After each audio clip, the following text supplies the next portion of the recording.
अधिक मास महात्म्य अध्याय 27. श्री गणेशाय नमः. श्री सरस्वते नमः. श्री सद्गुरुभ्यो नमः.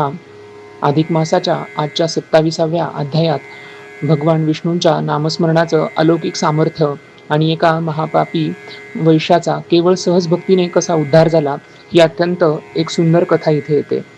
मागील अध्यायात आपण पाहिलं की वीरबाहू राजाने अधिक मासाची त्याच्या व्रताची हेटाळणी केली आणि यशोमतीने देखील ही हेटाळणी केली. त्यांना कसं दुःख भोगावं लागलं. आता पुढे भगवान नारायण लक्ष्मी मातेला अधिक मासाच्या व्रताचं फळ कसं मिळतं याबद्दल सांगतात. लक्ष्मी विचारते, हे देवादिदेवा, सर्व व्रते समान फळ देतात असं म्हणतात, तर मग विशेष फळ कोणाला मिळतं? भगवान नारायण म्हणाले की माघ, वैशाख, कार्तिक या 3 पौर्णिमांना विशेष महत्व आहे, परंतु या सर्वांहून अधिक मास श्रेष्ठ आहे. या मासात स्नान, दान, विप्रभोजन, होम, जप केल्यास सर्व सिद्धी प्राप्त होतात. जे दररोज दान करणे शक्य नसेल तरी किमान पौर्णिमेला दान करावे आणि शेवटी उद्यापन करावं.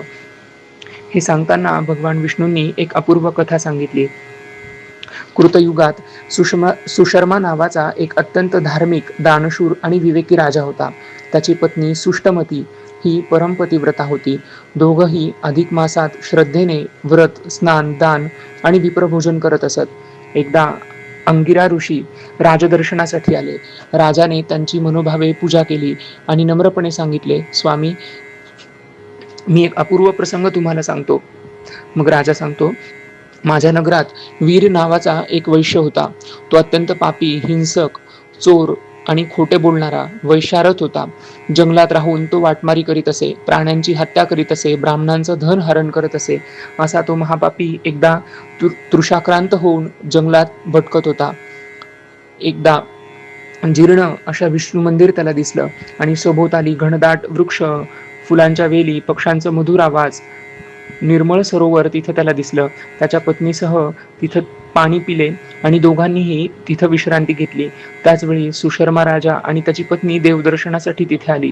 तेव्हा वीर म्हणजे जो पापी होता त्याची पत्नी रडताना राजाच्या स्त्रीला दिसली.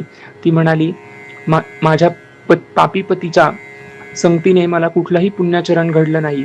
आमची पुढे गती काय होईल याची मला चिंता वाटते. राजाच्या पत्नीला तिची दया आली. तिने राजाकडे यासाठी उपाय विचारला. राजाने त्या दोघांना जवळ बोलावलं, त्यांना फळं खायला दिली आणि सांगितलं की हा अधिक मास आहे. तुम्ही दोघांनीही दररोज प्रातःकाळी उठून सडा संमार्जन करून सरोवरात स्नान करावं. अष्टप्रहर भगवंताचं स्मरण करावं. वीर आणि त्याची पत्नी हे ऐकून तिथून निघून गेले. ते दोघंही रोज त्या मंदिराची स्वच्छता करू लागले. ज्या विष्णू मंदिरामध्ये ते थांबले होते त्या मंदिराची, तिथे ते सेवा करू लागले, सरोवरात स्नान करू लागले आणि सतत हरिनाम घेऊ लागले. दिवसभर जंगलातील फळे गोळा करून देवाला अर्पण करीत असत आणि शेष राहिलेला भाग स्वतः भक्षण करीत असत. त्यांना कुठल्याही पर्वणीचं किंवा पर्वाचं, कुठलं व्रत कसं आचरायचं, पर्व कोणतं असतं, अष्टमी, नवमी, पौर्णिमा हे काहीही माहीत नव्हतं. परंतु भगवंताच्या कृपेने त्यांचे उपवास, स्नान आणि पर्वकाळ सहज साधलं गेलं. अधिक मास संपताच दोघांचंही 7ही जन्मांचं पाप नष्ट झालं. भगवंत प्रसन्न झाले आणि आकाशातून दिव्य विमान उतरलं.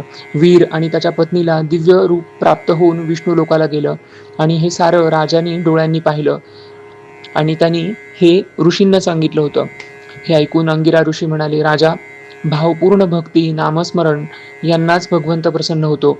अंतकाळी जरी विष्णुनाम आपल्या मुखात आलं तरी मोक्ष मिळतो, तर मग संपूर्ण अधिक मास भक्तीने घालवणाऱ्याची कथा काय सांगावी. एक मुहूर्त, अर्धा मुहूर्त जरी भगवंताचं स्मरण केलं तरी त्याचं जीवन सार्थकी लागतं.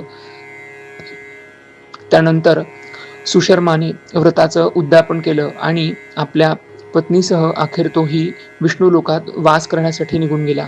इति श्री अधिक मास महात्म्ये 27तमोऽध्यायः. श्रीकृष्णार्पणमस्तु.